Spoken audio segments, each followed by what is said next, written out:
Dollar. Dirt and money, no soul. Had to go and get it, ain't no time to kick it. Got a stack and flip for my foes. Dollar. Please tell me you can hear me. Don't turn your back and don't neglect me. Just let me know if you need me. Dollar. Let me watch out for my partners. Keep my money long, get my team strong. Let me run away from my problems. Yo, what's good, original crew, man? We're back. Hey, we're back. We got a body cam for us today. We got father discovers his pregnant daughter was murdered.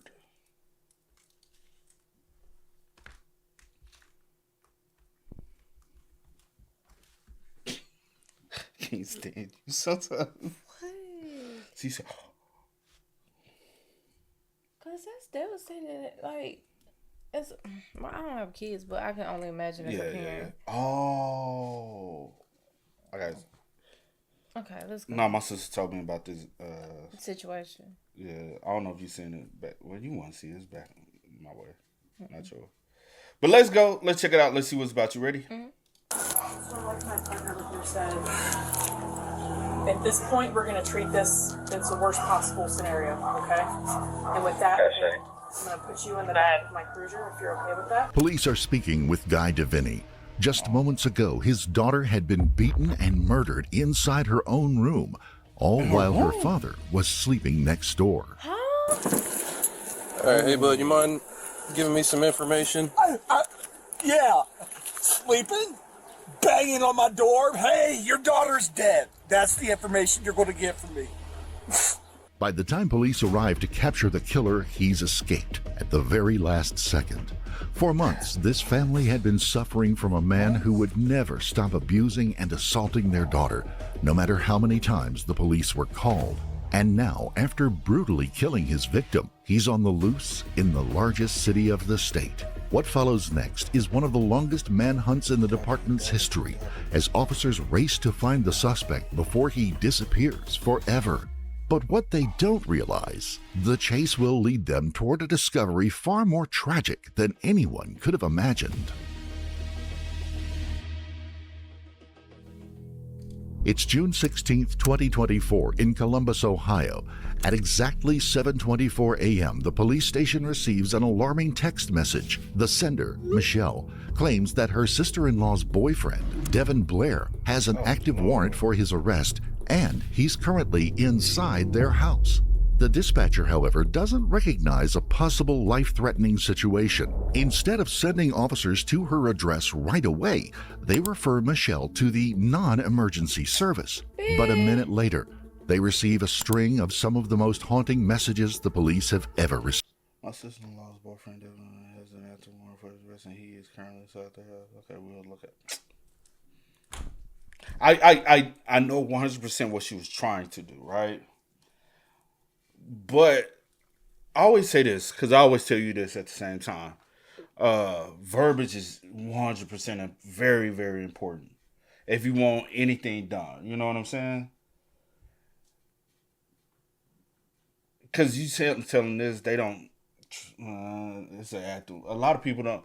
A lot of officers don't want to deal with this because it comes with paperwork. And we've seen how many body cams, and they be like, "There's just more paperwork for me."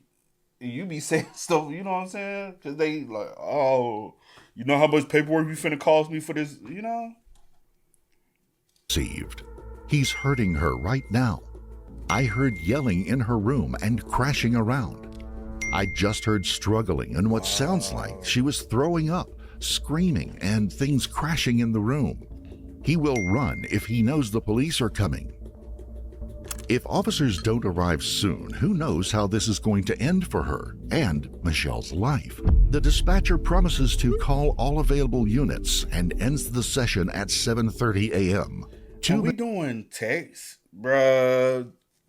Y'all getting lazier and lazier, bro. Y'all depend too much on, you know. I guess this the non-emergency, right? But at the end of the day, no, I'm saying this is the non-emergency. I don't know how that works. I thought you talked to somebody still on a non-emergency. I ain't know we doing this. Now I do know they do have it available to text. Now if it's available, cool, because some people it's like if it's an emergency, say for instance somebody's kidnapped, but they have their phone on them, and they can be able to shoot a text. Hey, I'm taking hostages. You know what I'm saying? But if I call into, I want to, you know. Minutes passed, and Michelle messages the department again, begging for any officer to arrive immediately.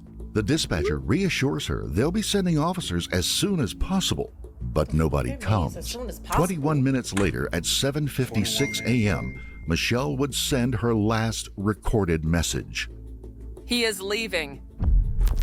This very minute, 4 officers are rushing to the address, hoping to catch the suspect. Bitch, y'all should have kept. Oh, excuse my language, y'all. Stuff like this really pisses me off. 102, he's running westbound. Black hoodie, Really pisses me gray, or I'm sorry, orange shorts. Just jumped the fence.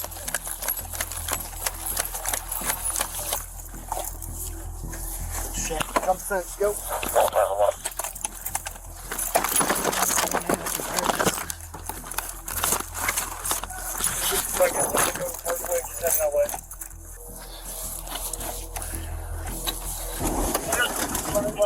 Black hoodie.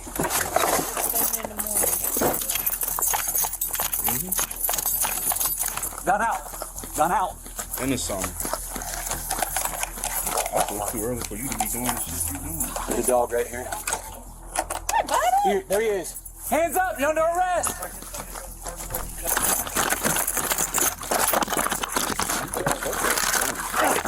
Watch out for them nails.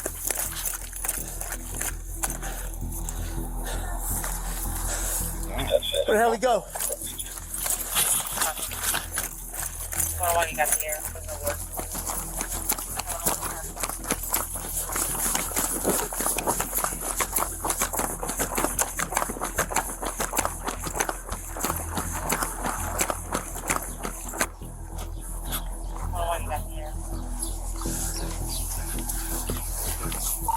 We lost him behind the houses here.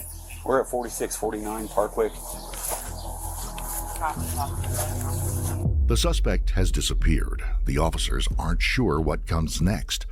A suspect is on the loose and incredibly dangerous for a police officer. If he's armed, he could be preparing for an ambush at this moment. Right now, finding him is potentially a matter of life or death.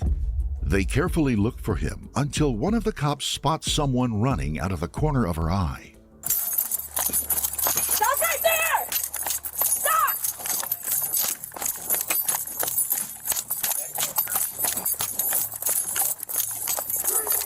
He just ran behind 4642 Teller Street.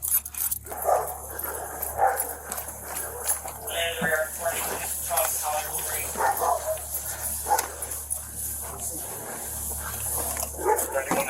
Go back down Teller. No, he's north now, north of Teller.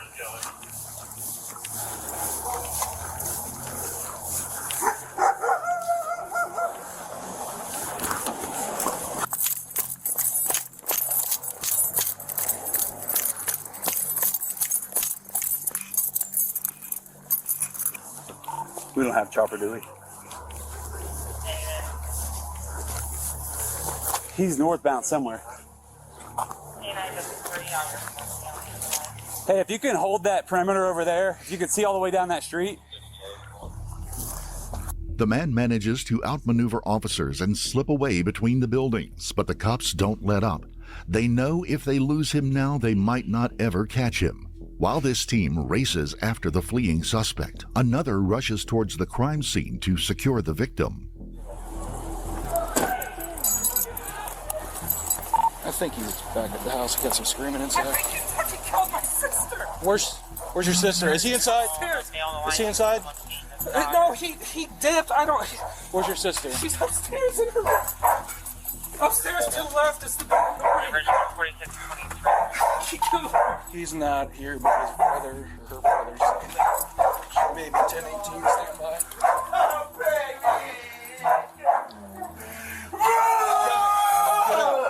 Get out, please. Start a tornado. I tried doing compressions. He'll die! I'll kill that motherfucker! But they might be too late. The victim, 19-year-old Brooke DeVinny, is lying on the bed. Officer Sanders notices multiple bruises covering her face and especially her neck. He calls out to her, but the victim is not breathing. Officers also find 3 of the victim's family members on the crime scene: her brother Brandon, with his girlfriend Michelle, and her own father, Guy DeVinny. Right now, they're the officers' only chance to figure out what has just happened and how the suspect attacked the victim so brutally. Hey, bud. You, brother? Yeah. Okay. So if you could, I know you probably already talked to officers and everything. What's your name? Brandon. Brandon? Okay. I know you probably already talked to officers and everything, but did you hear anything? Like, what did you... Fighting. When you say fighting, what do you mean by that? It sounded like she screamed like once or twice. Where were you actually at? In my bedroom. Which is across the hall? No, the one right next to hers. Next to it, okay. And I thought it was just their normal fighting. They fight all the time. Mm-hmm. And I just... What did you actually hear? Heard her shout, some crashing, sounded like she might have gotten pushed. When you say shout, it wasn't just a scream. God scream. Well, so we'll keep everybody's statement separate. Sorry. Appreciate that. So we got heard a story. 459. Is if you don't want to do nothing because you like they fight all the time, whatever, blah, you know, you like, I'm just gonna stay out at this time. It's always an ongoing situation. Mm-hmm. My thing is, if you ain't gonna do nothing, forget that. He's still in the house. You know what I'm saying? You ain't about to be fighting up in here. Mm-hmm. You could have went and woke up your daddy. Go get your daddy, because obviously your daddy don't hear what's going on because he sleeps. It sounded like he in the other house. It sounded like in the beginning they said he was in the house next to him. They in another different house. Yeah. That's what it sounded like. But he just said that he was in his bedroom, the one right next to hers. He was. Oh. You saying that the dad stays in a different house. That's what it sounded like in the beginning. I was trying to hear clarification. Sorry, y'all. The brother, bedroom is right next to him. The sister. Okay, my bad. If that is the case, then my bad. But you could, again, I mean, could shit, be. that's still. You but ain't also. But no. It's kind of crazy how you like, I'm gonna kill him. But you had an opportunity. That was the dad said that. No, he just said that. Oh. Okay. Just okay. Well, my bad. Listening. I am listening, but I got so much going through my head because I'm like, okay. Also, I ain't finna sit there just be hearing this shit out every chance I get. I'm not. My bad, y'all. Sometimes I do be a little confused and be missing stuff, but okay. Just me personally, I couldn't sit in the house and every time. Me, you gonna have to tussle a couple times. You know what I'm saying? Come on. Or I'm gonna have to get you up out the house. Mm-hmm. Like. Appreciate that. So, we got heard a story. 459. Heard a crash in a room that sounded like glass, but I don't know for sure if it was. So that might be a good place to take a look at. A couple bangs against the wall. And then we heard another scream, and that was when we finally sent the text because we knew he would run if he saw you guys, and you guys got here just as he was coming out, and I don't... Did you... Now, you said you sent the text. Now, when you sent the text... One-on-one, do we have family or something driving around this neighborhood? In the bedroom at all? No, still hurt. Why we text call? Why we just couldn't go downstairs and call 911 or something? Why we sent the text to 911? I don't know that shit. Them. So you didn't go in the bedroom at all to check and see? Not until after he tried leaving and you guys were already here. Okay. We knocked on the door. She wasn't responding. What Brandon just said here is crucial. This isn't the first time the couple had a fight. And this time, their 24-year-old suspect, Devin Blair, made sure to make it their last. But that leaves officers with more questions than answers. Why was this fight the last straw? Unfortunately for officers, Brandon doesn't know why, but they suspect someone who might. His girlfriend and the victim's closest friend, Michelle. She was the one to message the police, who might know something more. Something that could lead them to the reason behind this senseless murder.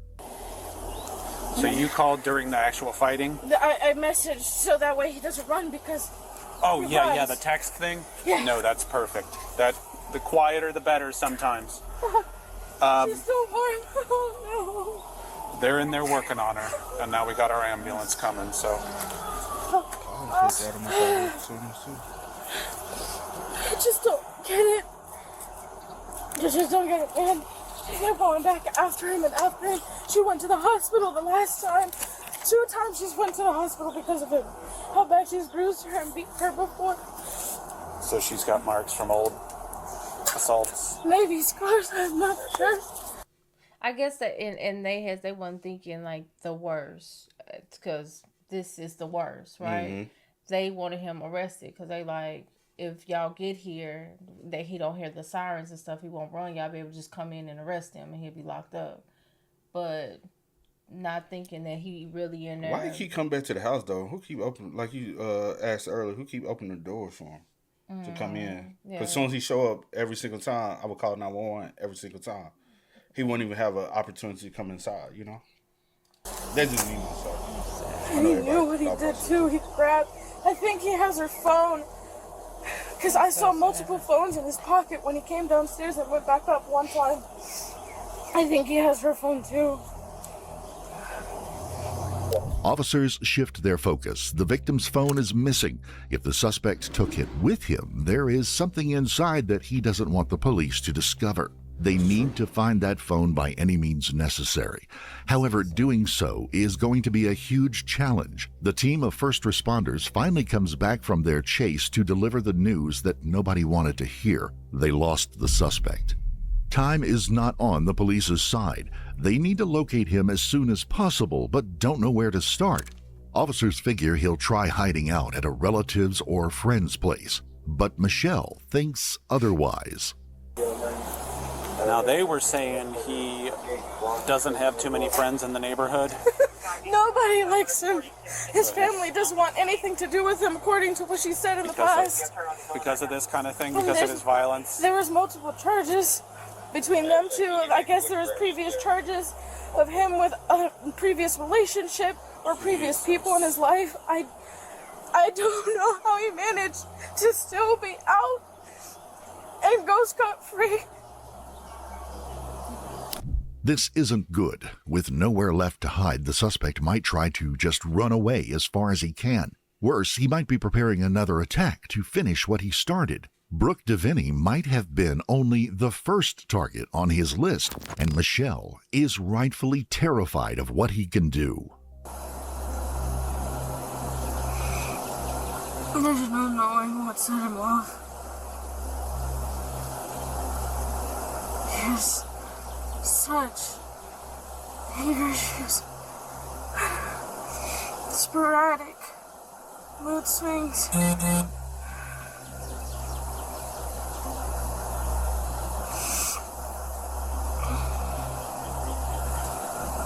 She's mentioned before that he's threatened to kill all of us in our sleep,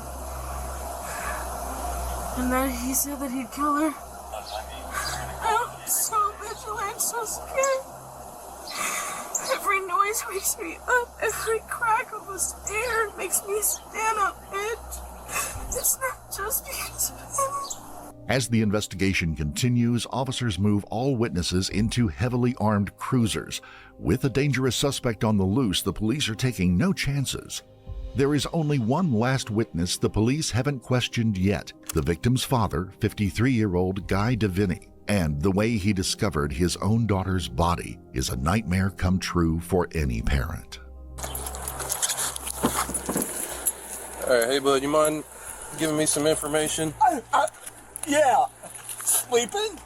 Banging on my door? Hey, your daughter's dead. That's the information you're going to get from me. This is your daughter's that's up there? Yeah. Okay.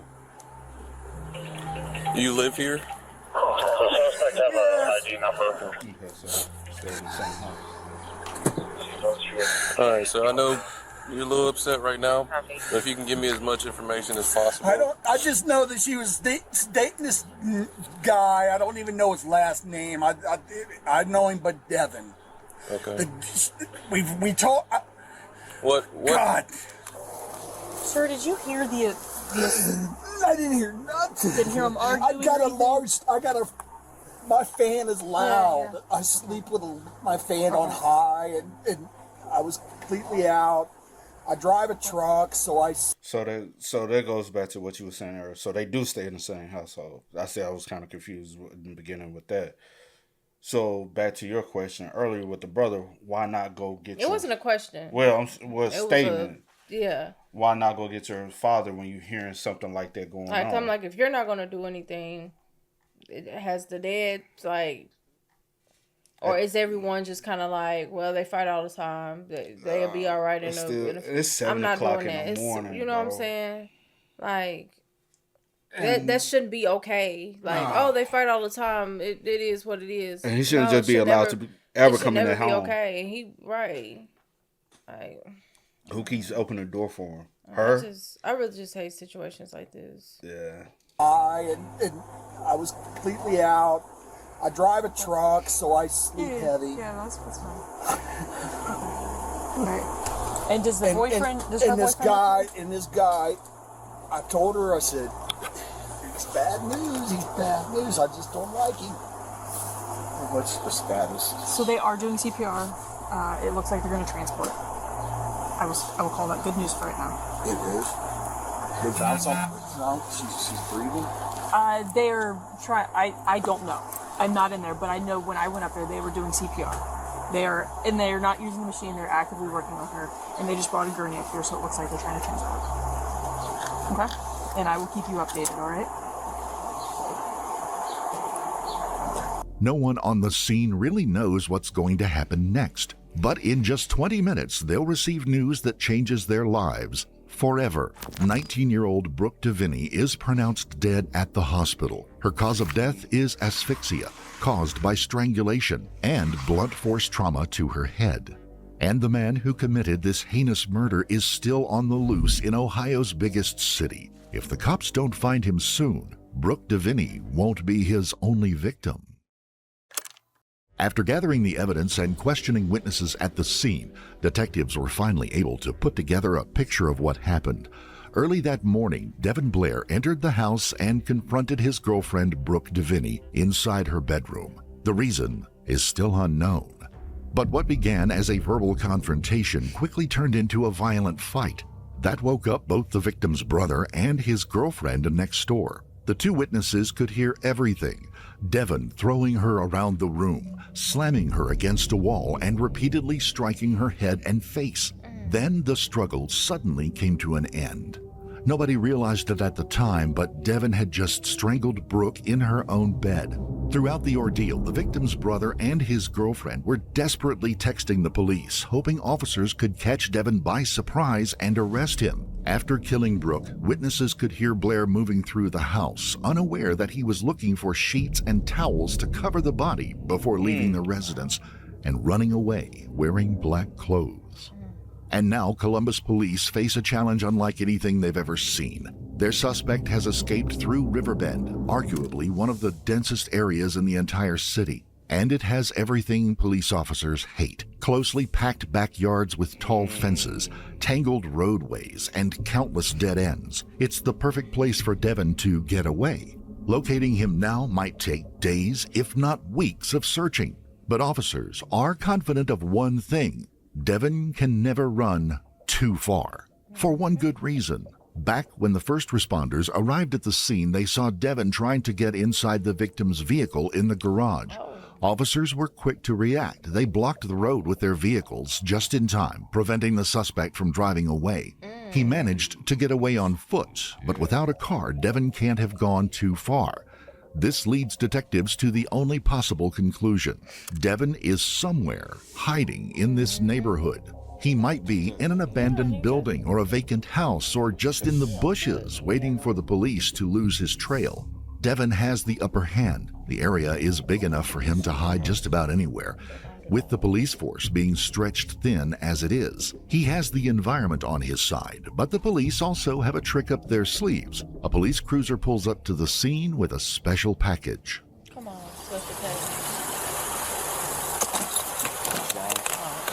What if you guys are ever going to get drones? I mean, I don't know if because you guys have a chopper, they're just like, chopper's a little better than drone, but it's got to be available. Exactly. These are quicker to deploy. Yeah. They keep talking about it, but just like everything else.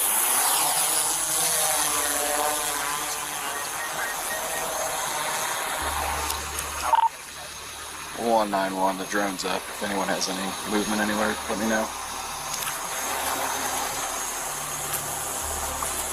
A drone in the sky gives officers a clearer picture of the area below. What comes next is an hours-long manhunt for the most violent suspect this quiet neighborhood has ever seen.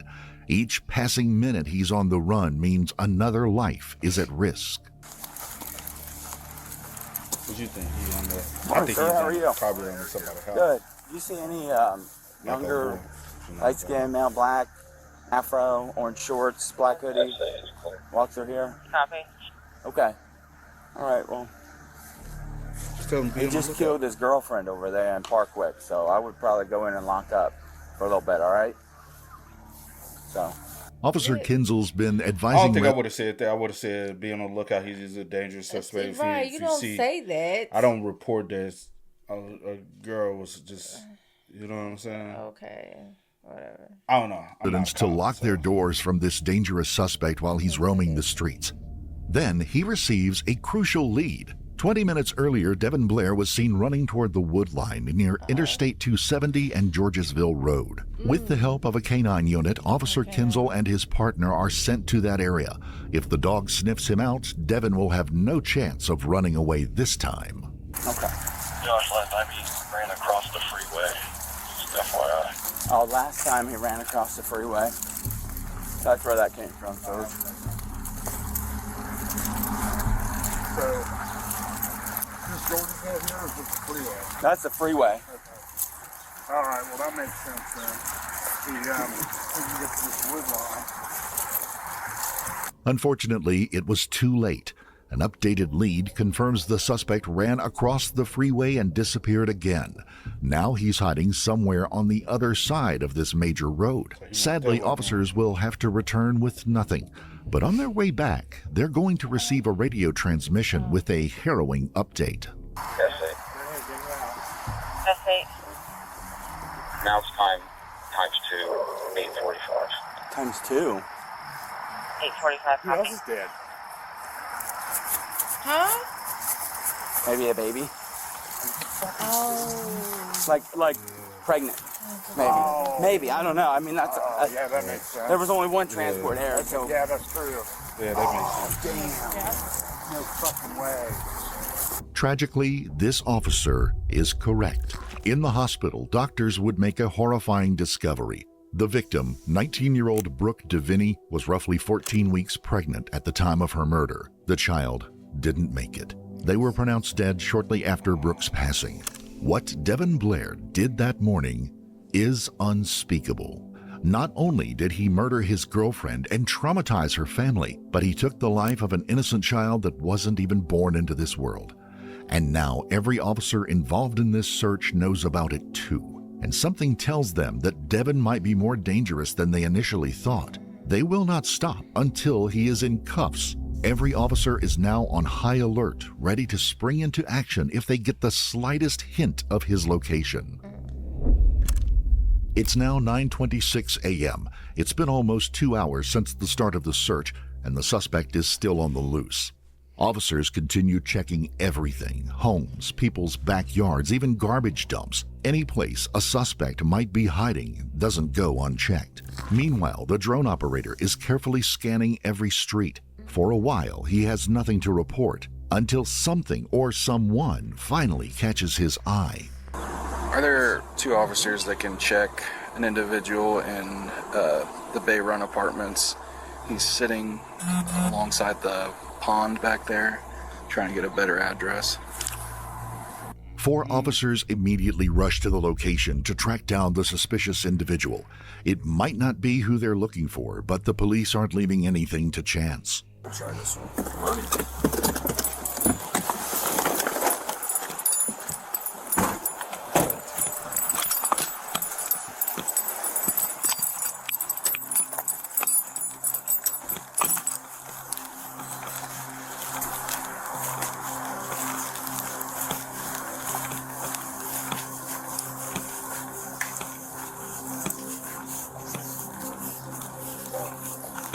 At some point, you gotta get tired of. He's gone already. At some point, you gotta get tired of running, right? But when officers arrive, The man is gone. All they find is an empty chair facing the lake. It appears the suspect has once again managed to get away until they notice an open window in an empty apartment full of clutter, a perfect place for a criminal to hide. Somebody needs to stay at the window.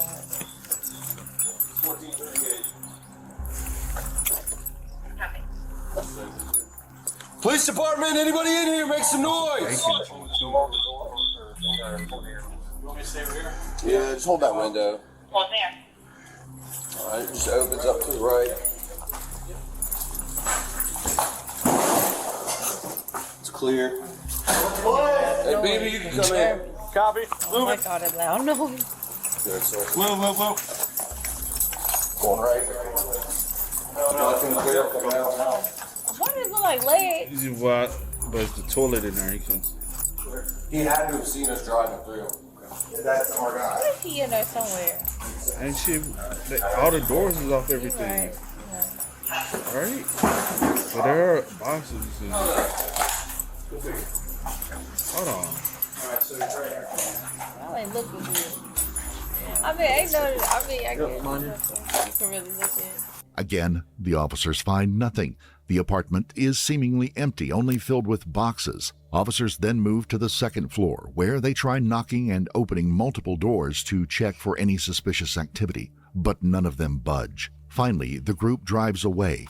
Looking back in time, one event would finally break Brooke's hopes that her boyfriend and the dad of her child, Devin Blair, could ever change. On December the 28th, Deviney was preparing to leave for a doctor's appointment when Blair suddenly attacked her.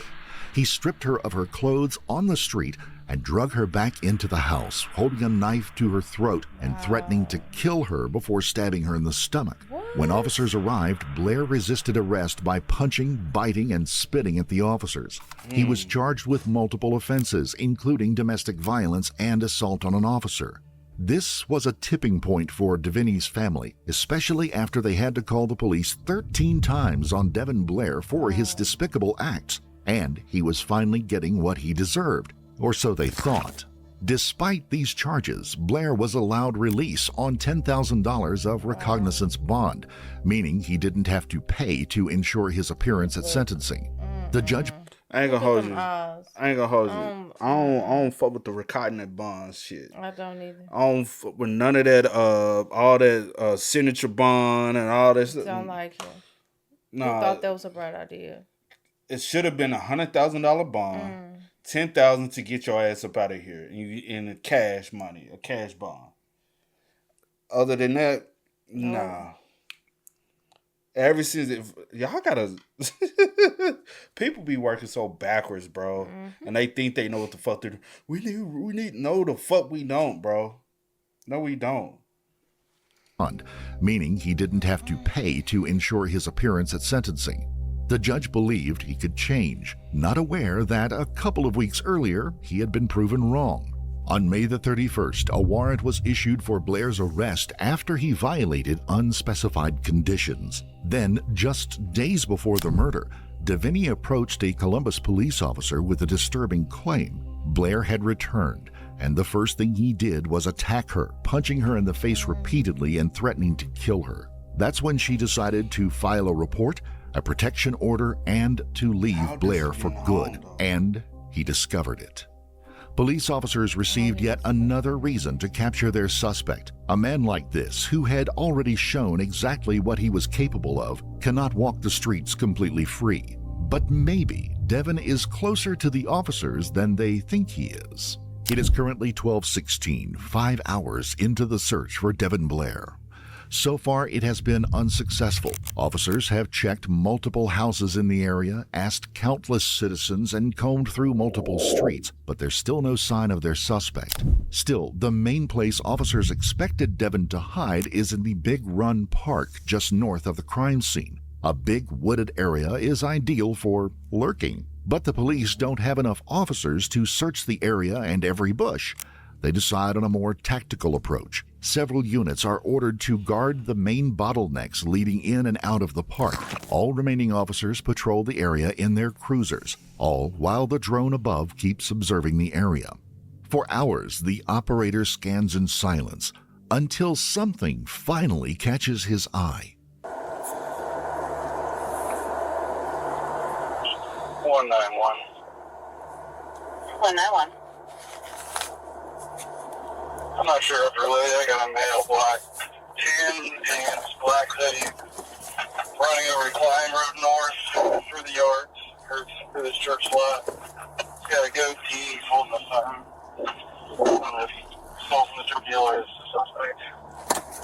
3 officers now receive the same report, a description matching the suspect they have been looking for 5 hours. They all rush to the same address. 2 officers arrive to see a large 2-story building just outside of the woods. At first, it looks completely empty. The windows are boarded and the doors are all closed, except for one. Officers notice something unusual. The entrance has been forced open.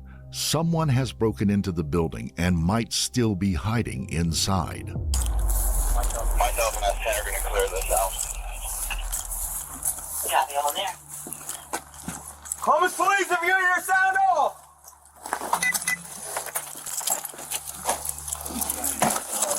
I'll hold this hallway. You want to hold the hallway, I'll put stuff around over here.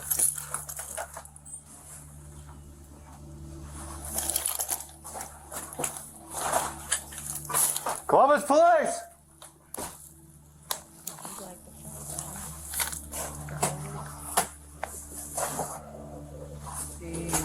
Ain't no firefighter.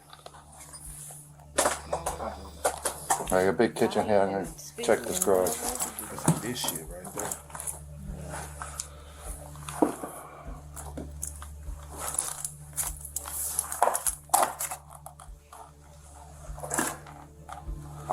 It's fucking nasty in here. Soon, a 3rd officer gets the address to join the search. As he approaches the building, he sees a sudden movement right around the corner. Get down! Get on the ground! Hands behind your back! The back door! Yeah, on black hoodie. What he thought? He thought all of them was in the house, and he was gonna try to come back up in the Check room. us out in there. What's your name? Devin? Devin?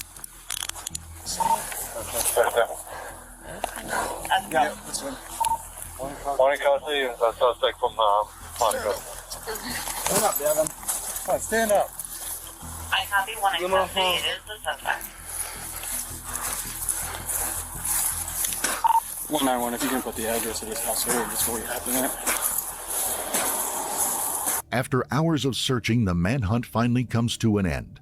Devin Blair, the suspect wanted for homicide, has finally been arrested. However, the victim's phone is not found on him.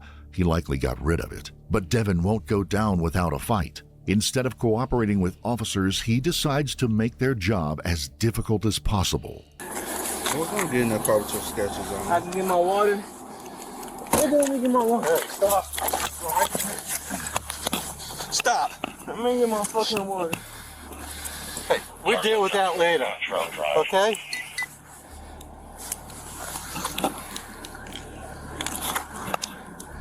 $191, you just want to get a wagon over here. Boy, you gotta start getting this shit in the butt as a child. Bro, I'm cool. Let me go, bro. No. You're the one that did it. Let me go, bro. Let me go, bro. I think it's like Cottrell, it's right on the corner. They found it. Bro, let me, bro. No. You want to slam your head and be stupid? That's what happens.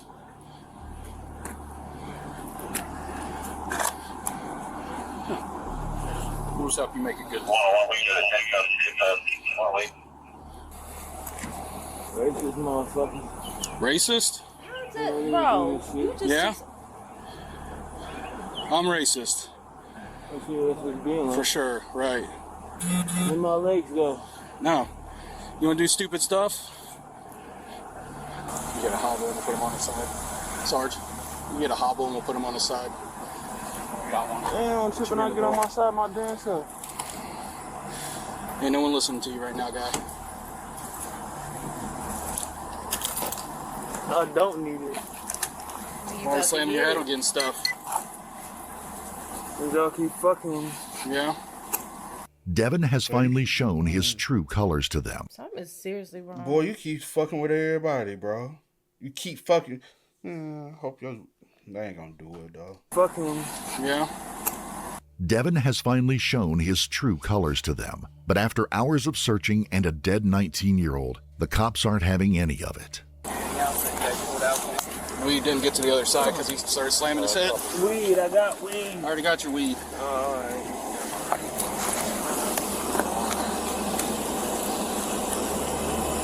Man, y'all got me, nigga. Damn. Now you are. You went 2 minutes ago. This is what happened. I mean, I Actions has consequences, I right? ain't just gonna let you fucking Catch you? Yeah. I'm gonna run. Yeah, you are. Solid. Like, damn. Y'all got it, y'all got it. Y'all got me. Ain't no need to fucking sit here and fucking do all this extra shit. Come on. I can't get my water, bro. You get nothing. They still over here. You better hope they lock me up forever. What's your name? Sanders. 1813. Work 19 precinct. 783P. What's that? Huh? What's that? That's a work schedule. Since you sitting up here want to act, He's off Tuesday and Wednesday. I'm off Tuesday, Wednesdays. I'm easy to find. Bro, I can't get my water. I've been throwing up all fucking day, bro. You don't have any water. The water's gone. They left it in the woods. Y'all laid it down when y'all got me. Well, too bad. We don't get any. Reconsider your life choices then. In the end, Devin refuses to get up and walk with the police to the vehicle on his own, leaving officers with no choice but to bring out a stretcher. They finally secure Devin and place him inside the car. He's delivered to the police department. Detectives are hoping Devin will provide them with any reasoning behind this senseless murder of a pregnant victim. However, he doesn't say a word. He refuses to speak with the detectives. Officers finally put him in custody, where he will wait for yet another trial. But this time, the trial will decide the entire course of his life forever. 2 days later, on June the 18th of 2024, Devin Blair had his first courtroom hearing. However, he could not resist showing his true colors again. Right in the middle of the process, Blair spoke over both the prosecutor and his own public defender, and even the judge himself, all recorded live on camera. Before ending the hearing, he screamed, "Shut the up and give me a bond. Say okay and get me the out of here," demanding a bond for his release. The judge complied with the suspect's request and issued a bond of $11 million, one of the biggest in the state's history. No one has stepped forward to pay it. 2 days later, on June the 20th, friends and family of Brooke DeVinny will hold a vigil in her honor in a place she held dear, the Columbus Prep Academy. They would also honor the memory of the unborn child who Brooke wanted to name Aiden. In the end, the victim's mother, Billy DeVinny, expressed her sadness over the system that was supposed to protect her daughter. Only a year later, on Monday, July the 21st of 2025, Devin Blair was finally sentenced. That day, he signed a guilty plea, admitting to 2 counts of involuntary manslaughter, 2 counts of felonious assault, and 1 count of strangulation. Though before the sentencing, Blair apologized to DeVinny's family and expressed his remorse over the murder. But the victim's mother did not buy it and told the real truth about the man Devin really is, right in front of him. She filed a police report and a protection order. She said, "Mom, once he finds out what I did, he's going to kill me, Mom." And then he did. He selfishly took her and my grandson away from me. That was the ultimate evidence the detectives had against Devin. They didn't need the victim's phone to prove his guilt. Only the messages Brooke and her mother had exchanged about Devin Blair and who he actually is. A monster who relentlessly took 2 lives that fateful morning. In the end, the judge made the verdict. 24-year-old Devin Blair was sentenced to 46 to 51 years in prison. He got 2 additional consecutive years added to his sentence for a separate older case where Blair had committed domestic violence and harassed Franklin County Sheriff's deputies by spitting on them. This brought his final total prison sentence to 48 to 53.5 years in prison. As part of the guilty plea, he won't be requesting early release. He will get out of jail when he is almost 80 years old. We would like to extend our sincere condolences to... He can't get out on early? Nope. And I'm glad. Good. But he probably only do it still 85%. That's part of good time and all that stuff. I doubt he'll have any damn good time. He probably get out in his 60s, late 60s. Where his mindset. Because he was 24? Mm-hmm. Well, he'll be in his 70s when he get out. Rest in peace to Brooke. And rest in peace to her unborn child as well. Yeah, for sure. But y'all spam us up, man. Let us know y'all thoughts in the comments for us down below, man. But until next time, y'all know how it go, man. I do go by the name DJ No Kid and Sis. We are. We are. No time to kick it, got a stack of flip for my foes. Dollar. Please tell me you can hear me. Don't turn your back and don't neglect me. Just let me know if you need me. Dollar. Let me watch out for my partners. Get my money long, get my team strong. Get me run away from